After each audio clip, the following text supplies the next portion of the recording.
शुरुआत करते हुए सबसे पहले हम चलेंगे डॉक्टर वाई राखी जी के पास। उनसे जानेंगे कि शनि जो कि कुंभ राशि में है, किन किन लोगों की साढ़े साती जो है उन पर चलेगी और साथ ही ढैया का क्या दुष्प्रभाव होगा। आप जरा इस पर प्रकाश डालिए। आप सभी को नववर्ष की बहुत बहुत शुभकामनाएं। आपको भी सचिन जी। मैं आपको बता दूं, ये वर्ष अर्श से फर्श पर और फर्श से अर्श पर ले जाने वाला होगा। युग बदलने का वर्ष है 2024। जो अच्छे कर्म करेगा न्यायाधीश उसे बहुत अच्छे फल देंगे, और जिन्होंने बुरे कर्म कर रखे हैं उनको दंड भी मिलेगा, यानी चमत्कार का वर्ष है। बात करें मकर राशि, कुंभ राशि और मीन राशि, इन तीनों ही राशियों पे शनि की ढैया, शनि की सारसती चल रही है। अब मैं आपको बता दूं कि अगर मकर राशि की बात की जाए तो तीसरा चरण चल रहा है, कुंभ राशि की बात की जाए दूसरा चरण चल रहा है, और जो अगर मीन राशि की बात की जाए तो पहला चरण चल रहा है। तो मीन राशि में तो शनि इसके बाद प्रवेश ही करेंगे 2025 में, अभी वो कुंभ राशि में ही रहेंगे। तो मकर राशि वाले लंबे समय से परेशानियों में चल रहे थे, उनके कष्ट और तकलीफें दूर होंगी। कुंभ राशि वालों के कष्ट तकलीफें तो दूर होंगी, लेकिन उनके वैवाहिक जीवन में परेशानियां आएंगी। और मीन राशि वाले खासकर युवाओं को बहुत संभल कर चलना है। वैसे शनिदेव बहुत सारे सरप्राइजेस लेकर आ रहे हैं, जैसे तेल के दाम बढ़ते हुए दिखाई देंगे, लोहे के दाम बढ़ते हुए दिखाई देंगे। तो ये शनि की ढैया, महादशा, अंतरदशा, प्रियंतर दशा या आपके ऊपर शनि की सारसती चल रही है, ये सब कुछ डिपेंड करता है कि पिछले कई सालों में जो आपने कर्म करे हैं उसके मुताबिक शनिदेव आपको फल देंगे। और बहुत सारे लोग जीरो से हीरो बनेंगे, और कई लोग जो पहले से हीरो है वो अब जीरो भी बन सकते हैं। मतलब बहुत सारे सरप्राइजेस हैं 2024 में। डरना नहीं है। मूल अगर आप अंकों से भी देखें तो नंबर 8 बनता है, वो भी शनि का ही नंबर है।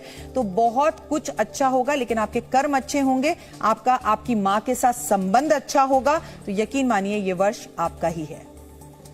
तो वाई राखी जी ने बहुत सुंदर शब्दों में आपको समझाया कि किन लोगों की साढ़े साती प्रारंभ होगी, किन की ढैया रहेगी, और कौन लोग हीरो बनेंगे और कौन लोग जीरो हो सकते हैं 2024 में। हम अब राखी जी की तरफ बढ़ते हैं और राखी जी से जान लेते हैं कमल भाई कि द्वितीय जो चंद्र ग्रहण पड़ेगा उसका क्या प्रभाव होगा। ये प्रभाव नगण्य होगा, कैसा होगा, या इससे बचने का क्या उपाय हमारी माताएं बहनें या जो हमारे भारतवर्ष के लोग हैं वो कर सकते हैं। जी राखी जी।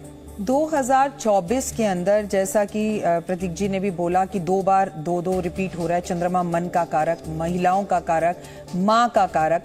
और अगर शनिदेव की भी बात की जाए तो उनके पिता के साथ उनकी दुश्मनी जो है वो उनकी मां की वजह से ही थी। तो अपनी मां को, अपने मामा को और महादेव को जो इस वर्ष भक्ति में रखेगा कि माँ भी खुश रहे, मामा भी खुश रहे, क्योंकि हर किसी के पास माँ नहीं होती है। अगर माँ है तो बहुत ही अच्छी बात है, नहीं तो मामा के साथ रिश्ते अच्छे रखिए। और उसके बाद महादेव, क्योंकि खुद शनिदेव महादेव की ही पूजा में लगे रहते हैं। ये बड़ा उपाय है, मैं आपको बता दूं।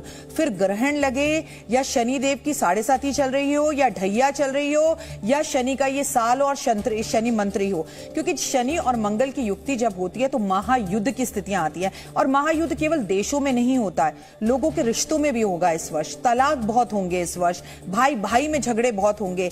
आप देखेंगे कि बात बात पे लोग कोर्ट कचहरी के केसेस में पहुंच जाएंगे, क्योंकि शनि न्यायाधीश है ना। अच्छा आपने ऐसा किया, अच्छा कई लोग हैं जो बेगुनाह हैं और अंदर बैठे हैं, उनकी जमानतें नहीं हो रही। इस वर्ष आप देखेंगे इन ग्रहणों की वजह से भी और इस दिशाओं की वजह से भी उन लोगों को जमानत मिलेगी। और कई लोग हैं जो कानून के साथ खेल रहे हैं और बाहर आजाद घूम रहे हैं, उन सबको इस वर्ष जेल यात्रा भी करनी पड़ेगी। छोटी छोटी बात पर लोग जेल जाने की या कोर्ट कचहरी की धमकियां देंगे। कोर्ट कचहरी में और संविधान में बड़े परिवर्तन होंगे, नए कानून लागू होंगे। और आप शुरू से जनवरी 1 से आप ये नोट कर लेना, आपको न्यूज में हर जगह पर वकील, जज, कोर्ट कचहरी, कानून, संविधान, बस यही बातें सुनने के लिए दिखेंगी।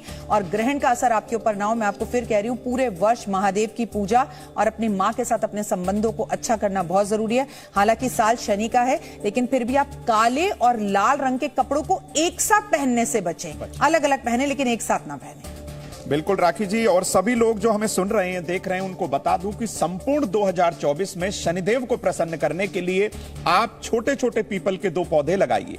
अपने गुरु की, अपने कुलगुरु की, देवी देवताओं की उपासना करिए, माता पिता के सानिध्य में रहिए, और ओम शम शनिश्चराय नमः मंत्र का प्रतिदिन सूर्यास्त के बाद या प्रदोष काल में रुद्राक्ष की माला से 108 बार जाप जरूर करिएगा।